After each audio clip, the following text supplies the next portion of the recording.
pre-contract searches and inquiries. Taking initial instructions.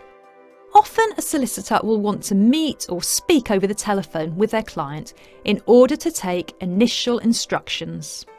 This allows the solicitor to obtain enough information to enable them to fully assess their client's needs in relation to the transaction as a whole.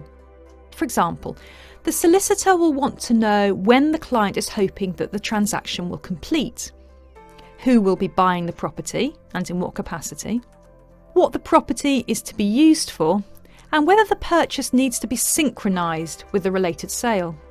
This allows the solicitor to obtain an overview of the transaction, and if this doesn't happen, then the solicitor risks failing to identify important issues which could lead to a negligence claim.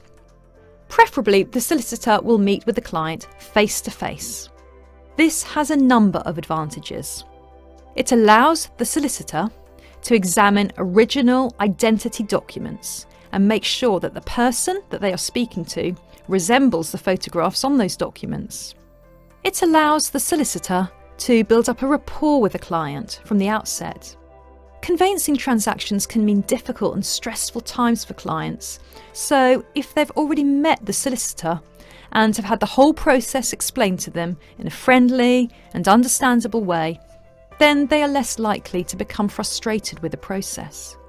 However, in the majority of cases, indirect instructions will come from the estate agent who notifies the relevant solicitors that the sale has been agreed.